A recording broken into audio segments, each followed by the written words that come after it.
Hello everyone.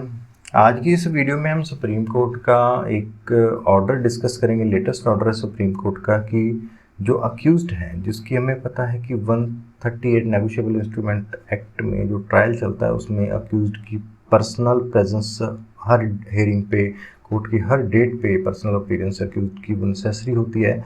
तो उसको लेके है कि ब्लैंकेट एग्जम्पशन अक्यूज्ड की नहीं हो सकती फ्रॉम प्रेजेंस। पर्सनली अगर वो प्रेजेंस करनी है तो उसको ब्लैंकेट एग्जम्पशन नहीं दे सकते कि वह कोर्ट में प्रेजेंट रहे।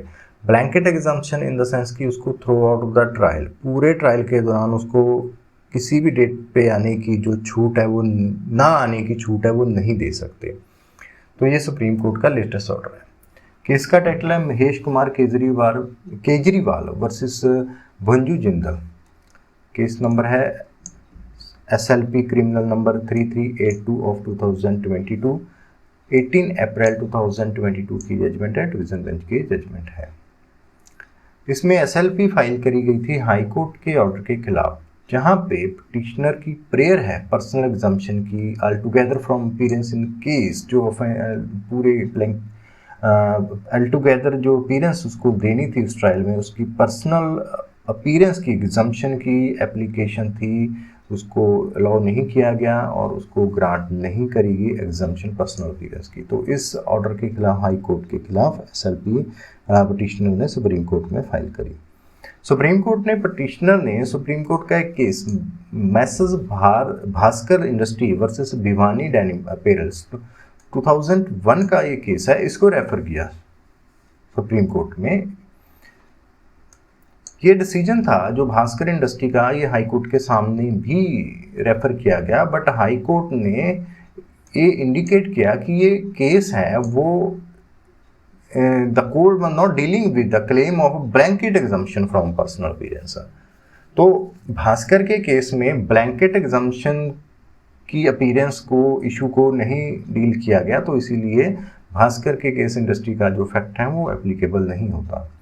सुप्रीम कोर्ट ने भी ऑब्जर्व किया कि जो कोरिलेशन है, फैक्ट है, वो उस केस के कोरिलेट कर रहे हैं, even while observing that in appropriate cases. और इवन के जो भास्कर के केस में सुप्रीम कोर्ट ने ये हेल्ड किया कि अप्रोप्रिएट केस में मजिस्ट्रेट है वो अक्यूज्ड को अलाउ कर सकता है, इवन कि उसकी अगर फर्स्ट डेट ऑफ अपीयरेंस है आफ्टर समन, उसमें भी उसकी एग्जम्पशन को, पर्सनल हियरिंग की जो एग्जम्पशन है उसको अलाउ कर सकता है। बट जो डिस्क्रिशन है वो रेयर इंस्टांसेस में यूज़ होनी चाहिए और उसके साथ गुड रीज़न होने चाहिए अगर उसकी पर्सनल एग्जम्पशन अक्यूज्ड की ग्रांट कर रहे हैं कोर्ट। तो ये सुप्रीम कोर्ट का ऑर्डर था। तो इस ऑर्डर में सुप्रीम कोर्ट में जो भास्कर इंडस्ट्री का केस डिस्कस किया गया था, हम इस वीडियो में उस केस के को भी देख लेते हैं कि उस केस में जो क्या जो पॉइंट था वो डिस्कस किया गया था। केस का टाइटल था Bhaskar industry versus messrs Bhiwani denim apparel 2001 का वो केस था। उसमें क्या था कि exemption to accused from personal appearance when can be granted, personal appearance से एग्जम्पशन कब ग्रांट की जा सकती है। ये सुप्रीम कोर्ट ने भास्कर के केस में ये मुद्दा सुप्रीम कोर्ट के सामने था। कोर्ट ने ऑब्जर्व किया कि नॉर्मल रूल है वो एविडेंस का क्या कहता है कि एविडेंस है वो अक्यूज्ड की प्रेजेंस में होना चाहिए। अगर अक्यूज्ड एब्सेंस है तो जो एविडेंस है वो अक्यूज्ड के काउंसिल की प्रेजेंस में होना चाहिए। अगर अक्यूज्ड के काउंसिल की प्रेजेंस में एविडेंस हो रहा है तो अक्यूज्ड को कोर्ट की तरफ से अटेंडेंस के लिए एग्जम्पशन मिली होनी चाहिए। तो ये नॉर्मल रूल है। क्रिमिनल कोर्ट का जो मेन काम है, प्राइमरली इशू जो मुद्दा है वो एडमिनिस्ट्रेशन ऑफ क्रिमिनल जस्टिस करना है।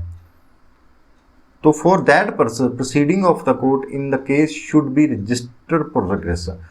अगर क्रिमिनल जस्टिस कोर्ट को डिलीवर करना है तो कोर्ट की प्रोसीडिंग रुकना नहीं चाहिए, कोर्ट की प्रोसीडिंग कंटिन्यूसली चलनी चाहिए। Presence of the accused in court is not marking his attendance. Presence of accused court को लेके आना, उसकी अटेंडेंस को मार्क करना नहीं है, सिर्फ कि वो अक्यूज्ड को कोर्ट अपने कोर्ट रूम में देखना चाहती है, ये पर्पस नहीं है इसका। सिर्फ जो प्रेजेंस ऑफ अक्यूज्ड को इंश्योर करना कि जो ट्रायल है वो चलता रहे, प्रोग्रेस है ट्रायल की, वो एब्सेंस ऑफ अक्यूज्ड भी वो चलती रहे। सो किसी को भी कोई इसमें पर्टिकुलर जो सफरिंग है वो ना हो। Accused person may have to bear with order to make in the presence in that particular case. अगर किसी को कोई दिक्कत आती है तो अक्यूज्ड को कोर्ट में रहना पड़ेगा।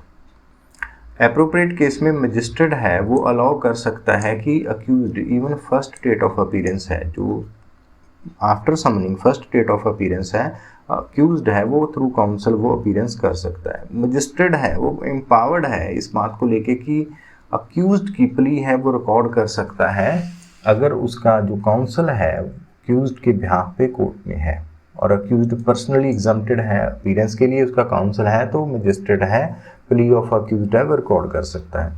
Section 317 of the code prospective है कि जो कोर्ट के पास डिस्पेंस करने की, personal attendance of the accused को एग्जम्प्ट करने की पावर है, बट इसमें क्या है, प्रोवाइडेड कि वो प्रेजेंट होना चाहिए, काउंसिल उसका अक्यूज्ड का प्रेजेंस होना चाहिए कोर्ट में। और इस चीज़ को करते हुए एक प्रिकॉशन है कोर्ट को ध्यान में रखना चाहिए, इस सिचुएशन को ध्यान में रखना चाहिए कि जो बेनिफिट है वो अक्यूज्ड तभी मिलेगा जब अक्यूज्ड ये अंडरटेकिंग देगा to the satisfaction of the court कि वो आइडेंटिटी डिस्प्यूट नहीं करेगा और उसका काउंसिल है वो कोर्ट में प्रेजेंट रहेगा, और उसकी एब्सेंस में जो भी एविडेंस होगा, उसकी अक्यूज्ड काउंसिल की प्रेजेंस में, अक्यूज्ड की एब्सेंस में जो भी एविडेंस रिकॉर्ड होगा उसके ऊपर अक्यूज्ड को कोई भी ऑब्जेक्शन नहीं होगा। और ये जो प्रिकॉशन है ये प्रोग्रेस ऑफ ट्रायल इंक्लूडिंग जब एग्जामिनेशन ऑफ विटनेस हो रहा है तो ये प्रिकॉशन तभी भी इसको नेसेसरी है ये प्रिकॉशन। तो मजिस्ट्रेट की पावर में है कि जुडिशियल डिस्क्रिशन है डिस्पेंस करने की पर्सनल अपीयरेंस की, या पर्टिकुलर थ्रू आउट किस जो ट्रायल है उसकी किसी भी स्टेज के ऊपर या किसी पर्टिकुलर स्टेज के ऊपर समन केसेस में अक्यूज्ड की पर्सन जो प्रेजेंस है उसको एग्जम्प्ट कर सकता है अगर। और जो डिस्क्रिशन है वो रेयर इंस्टांसेस में यूज़ होगी, जैसे कि अक्यूज्ड कहीं डिस्टेंस प्लेस पे रह रहा है, जहाँ क्या है अपना बिजनेस कहीं डिस्टेंस दूर पे चला रहा है, या किसी फिजिकल या किसी अदर रीजन से मजिस्ट्रेट फील करता है कि उनकी पर्सनल अटेंडेंस है वो डिस्पेंस की जा सकती है इंटरेस्ट ऑफ जस्टिस, तो अक्यूज्ड की जो पर्सनल एग्जम्पशन की जो एप्लीकेशन है उसको अलाउ किया जा सकता है। मजिस्ट्रेट ड्यूली एम्पावर्ड है। तो इन टोटलिटी हम कह सकते हैं कि जो अक्यूज्ड की पर्सनल एग्जम्पशन है वो ब्लैंकेट नहीं हो सकती। Magistrate with an appropriate cases, अगर रीज़न दिया जा रहा है, साथ में अप्रोप्रिएट रीज़न दिया जा रहा है, तो इन अप्रोप्रिएट केसेस में मजिस्ट्रेट इस बात को लेके एम्पावर है कि वह अक्यूज्ड की पर्सनल एग्जम्पशन है अपीयरेंस की उसको अलाउ कर सकता है। होप आप सभी को ये वीडियो अच्छी लगी होगी। वीडियो अच्छी लगी है तो चैनल को लाइक करें, वीडियो को लाइक करें, चैनल को सब्सक्राइब करें। Thank you for watching this video. Thank you.